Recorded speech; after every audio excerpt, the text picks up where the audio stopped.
What's happening, YouTube? Thanks for tuning in and welcome back to the channel. So today I'm going to be replacing the water pump on my 2003 Chevy Tahoe. I'm going to take you along. If you are a DIYer and you're thinking about tackling this job yourself, hopefully this video is able to help you out. This job is not that difficult. I believe you will be able to knock it out. Only thing you want to look out for is maybe trying to get the fan clutch removed. That could be a difficult task for a DIYer. Other than that, it's a pretty straightforward job, so let's get started.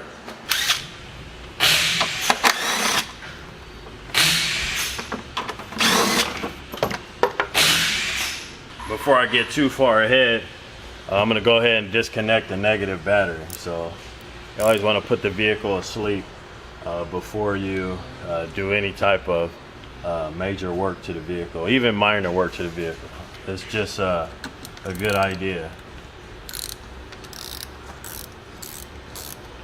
So disconnect the negative battery cable, and keep in mind you will lose radio settings and things like that if you don't have a memory saver.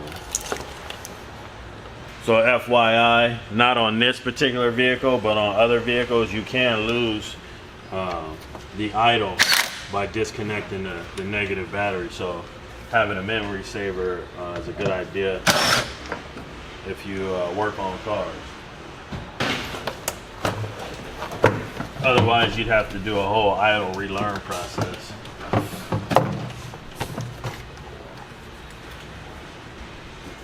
Okay, so we want to get this shroud off. So I'm going to take this hose off. I think that's the first thing I want to do. Take this hose off. This upper radiator hose, which it is attached to the radiator. So let's see, we'll take it from here first.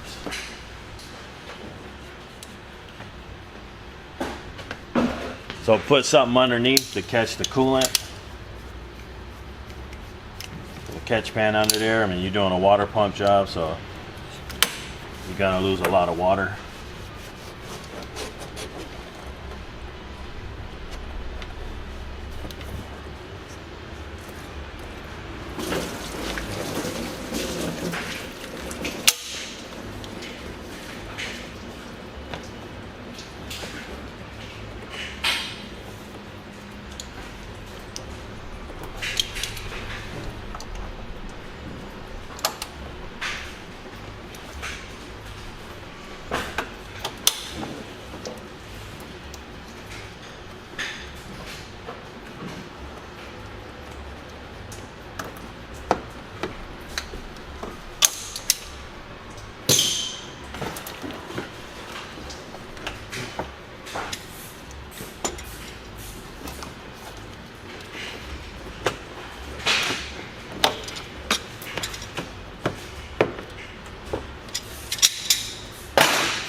Alright, so to get this shroud out, it's pretty easy. You just got some retainer pins.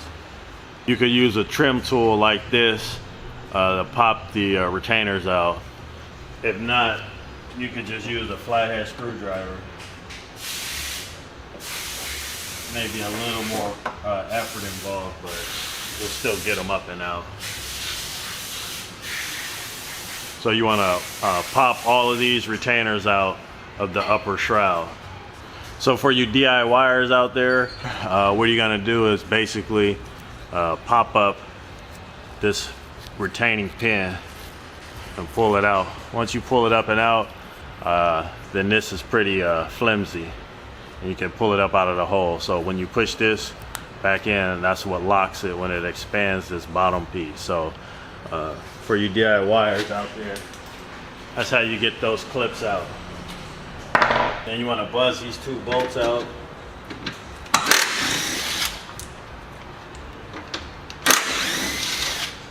And the shroud's free to come up and out.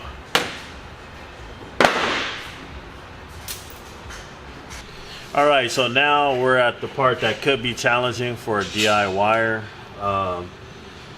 You're gonna have to get this fan clutch off. So I'm going to show you how I'm going to get it off, but hopefully I can give you some other tips that might help you get this off. Depending on where you live, if you live in a rust belt, as they call it, it could be harder for you. But here in California, we typically could just knock these off with a hammer and a wrench. So that's how I'm going to do it, and I usually could get these off with several good whacks. But if that doesn't work for you, again, I'll show you some other methods that may work.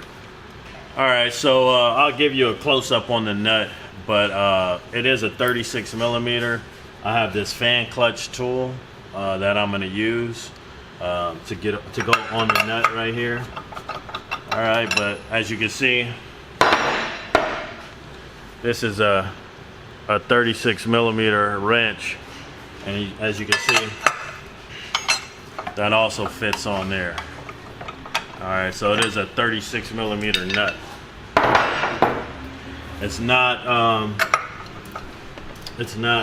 counter. It doesn't have reverse threads, so you would screw this on and screw it off the same way you would any other fastener.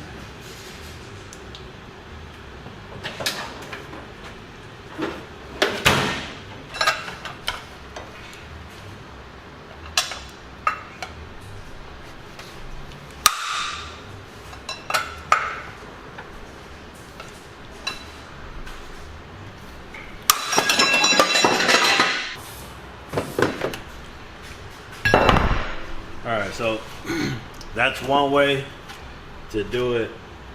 If you do it that way, you want to leave the serpentine belt on. If you do it that way. So there's the nut right there. So air impact tools that make this a lot easier as well. Typically more pros may have those tools, but this video is designed for the DIY. So I'm going to show you from a DIY standpoint. So another way you may also be able to get that off is if you jam this pulley up with a chain wrench. So another thing you can use is a chain wrench. These are pretty inexpensive, and you can wrap it around the pulley and jam the pulley up so that you can bust the fan clutch loose. Let me get the serpentine belt off and I'll show you.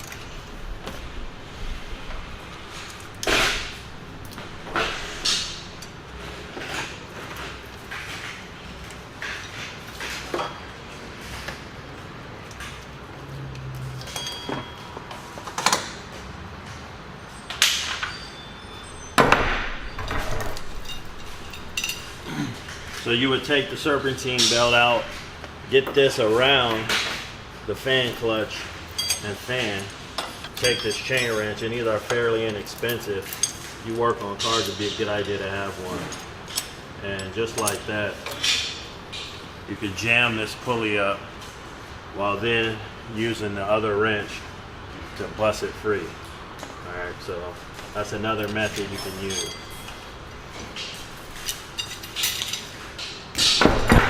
So in my opinion, that would be the only thing holding you up as a DIYer from getting this water pump removed yourself. Everything else should be pretty straightforward from this point on.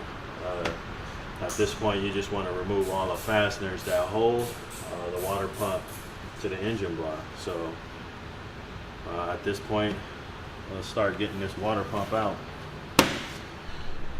Alright, so as you can see, we got this thermostat down here to knock off. We got this tensioner right here to knock off.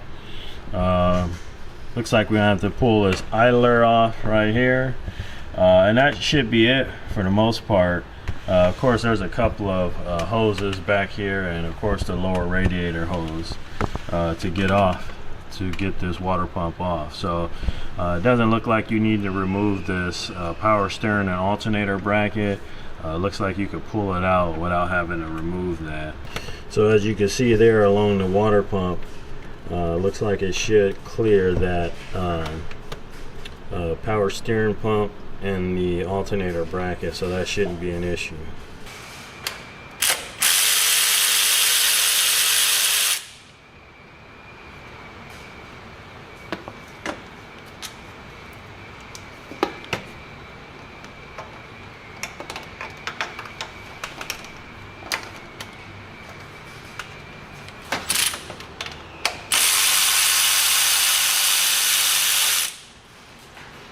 That's why I love using these mid-deep sockets.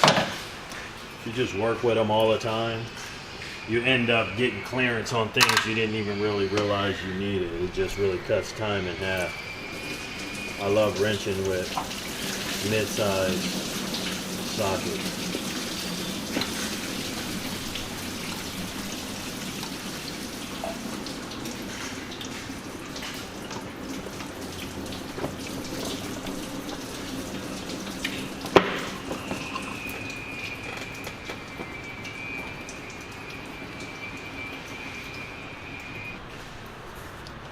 Alright, so if you're going to reuse the thermostat like I am, just leave it in the hose.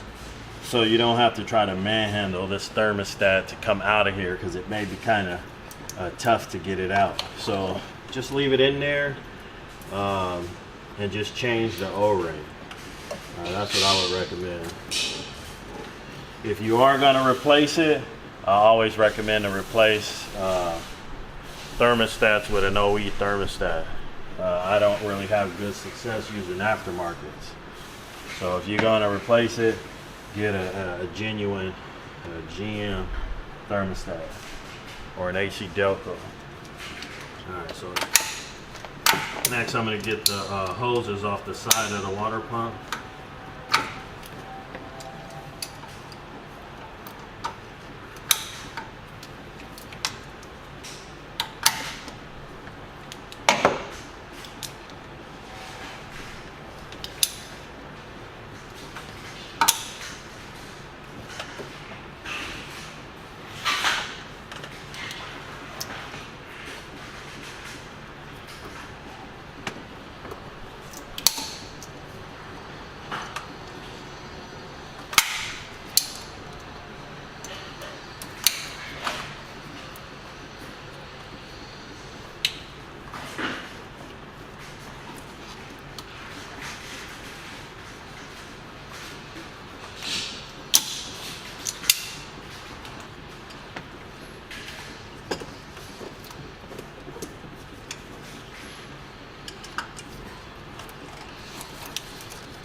If these hoses are tough getting off, just use a pry bar to pry them off.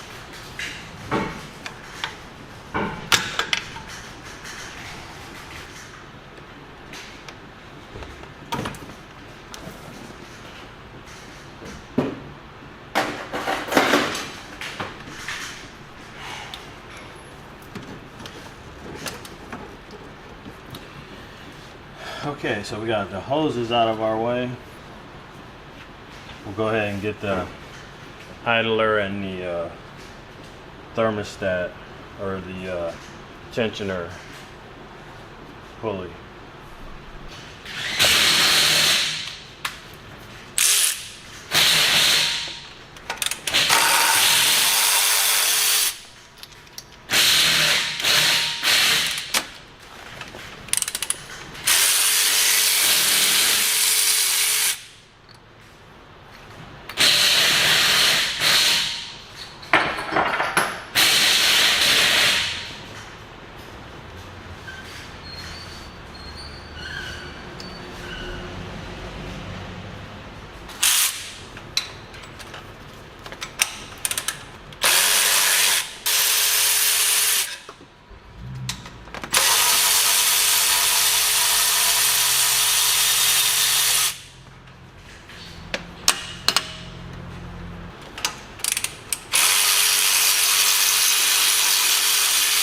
Alright, so we got the tensioner out of the way.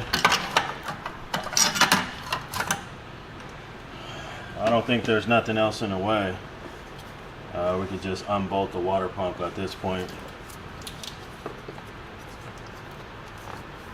Alright, so let's unbolt it.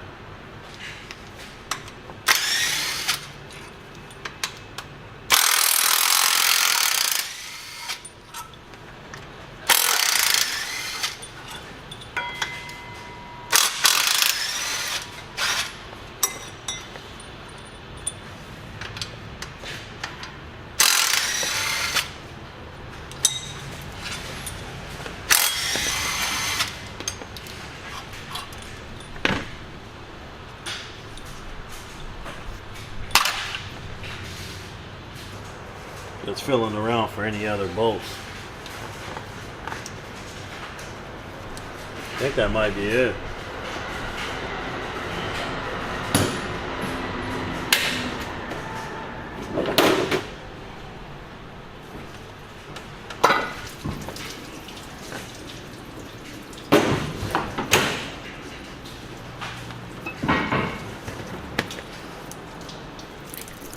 Alright, so here's your water pump. So with the water pump off, you want to clean these two gasket surfaces. I can't stress cleaning these surfaces enough. It has to be free from every bit of gasket material. If there's just a little tiny bit of gasket material left, then it's not done yet. You have to get all this old surface, all the old gasket off. Okay, so if you have to use a wire wheel, this is cast iron. This is pretty strong, so you can't use like a wire wheel.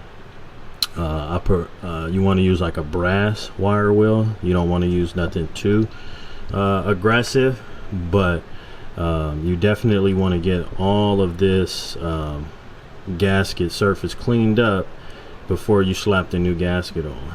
So let's get it cleaned up.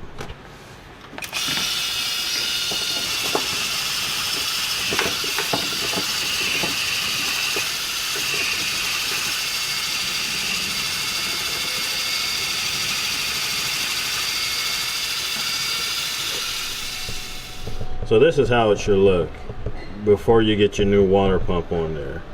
Every trace of gasket material absolutely removed, and the surface clean, and you know, ready for the new gasket to go on. So you do want to get this surface cleaned up. If you can, blow out the bolt holes.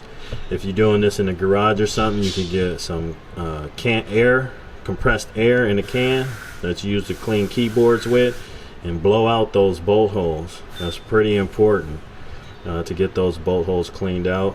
Also, you can hit it with some brake clean, and you want to clean off your belt down below. Any gasket material or coolant that may have gone on the AC belt, go ahead, take some brake clean and clean that off as well.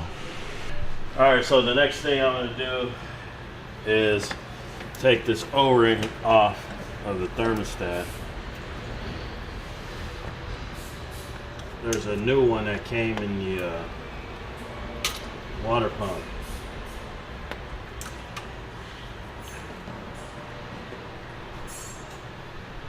So these 6 bolts here, I'm going to clean these bolts up, knock off some of this rust and the grime and grit off of these bolts before I install them.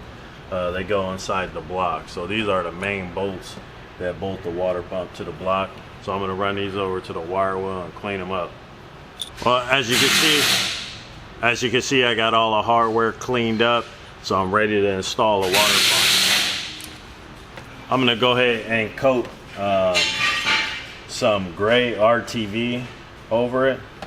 You don't have to go crazy with this stuff, but just make a nice coat, nice thin coat around the ceiling area.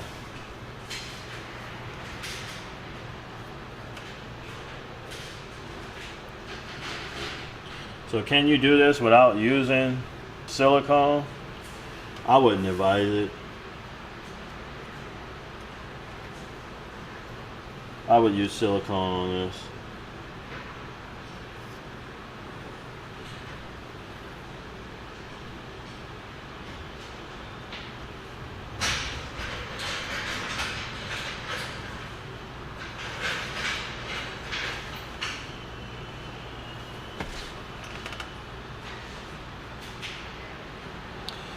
The silicone will fill in a lot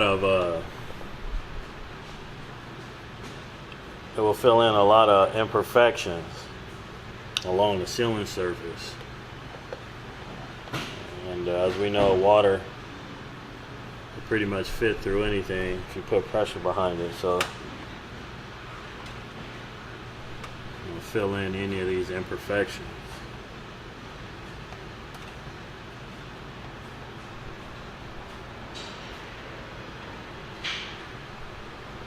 Alright, so I went ahead and got the gaskets on the water pump, and we'll go ahead and fasten it up to the block at this point.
Alright, so next, get these hoses in here with my new hose clamps.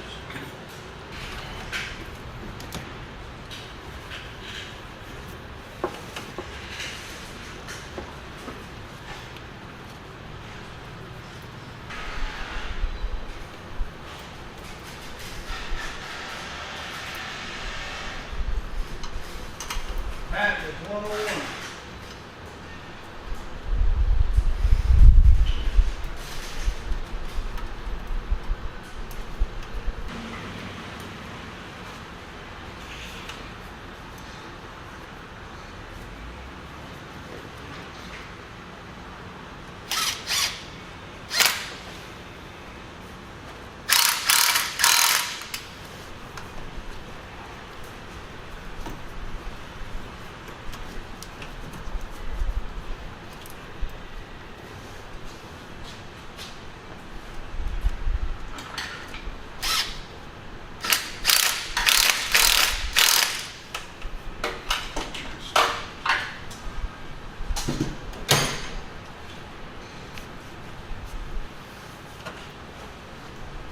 Alright, so now I'm gonna put the thermostat gasket on.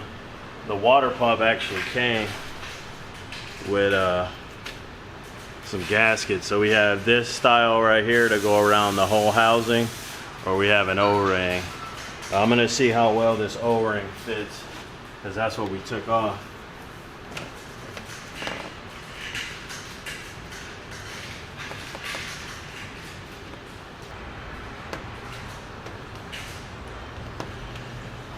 Alright. The O-ring that came with it kind of sucks, but I think it'll do the job.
Alright, so this is where we are at this point. As you can see, I got 2 new hose clamps on there. I got the thermostat put back in. I used the new O-ring that came with it. The original was flat, so this couldn't be no worse, even though it's sort of a cheap O-ring. So keep that in mind. Whatever water pump you buy, you're only as good as the parts you buy.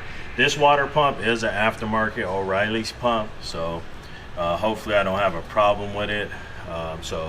Yeah, again, you're only as good as the parts you install, so make sure you get a high quality pump. All right, let's get this tension ring.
Put the serpentine belt on first.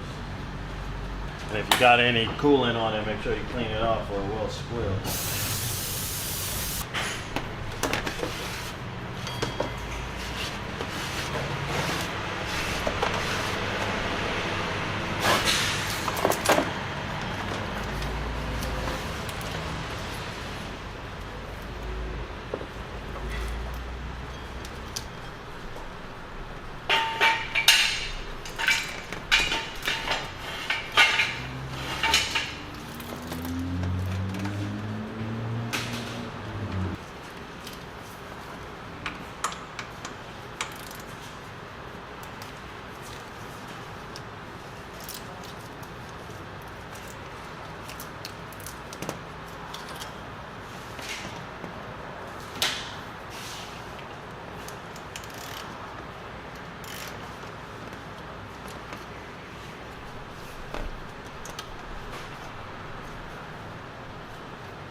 All right, now let's get the fan clutch on.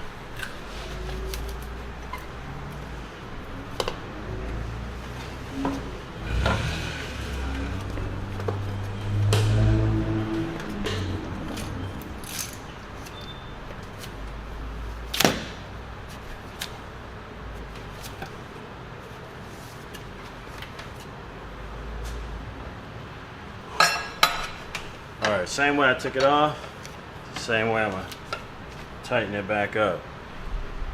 A few good whacks.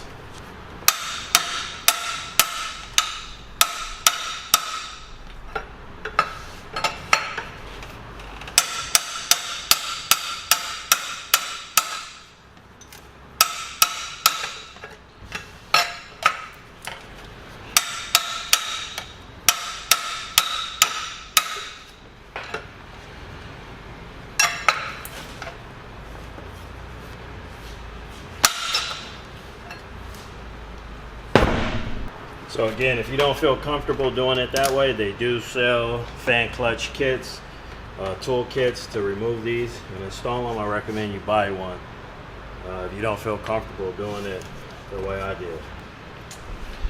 All right, so at this point, I'm gonna put my shroud back on.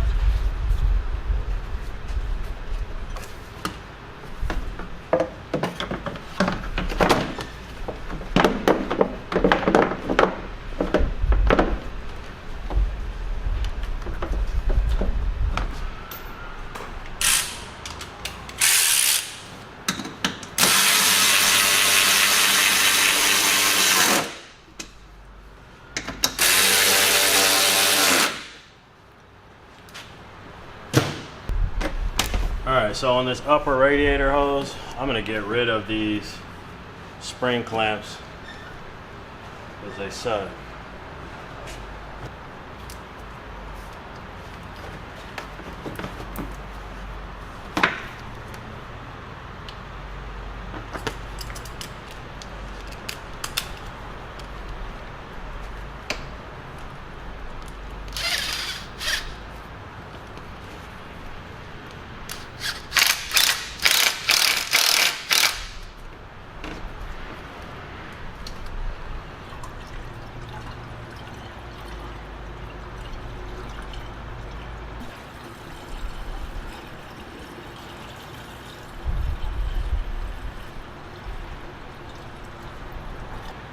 Alright, so I got my coolant topped off. I'm going to leave the cap off for a little while, let any air bubbles percolate. But I am going to put my engine cover back on and the intake breather.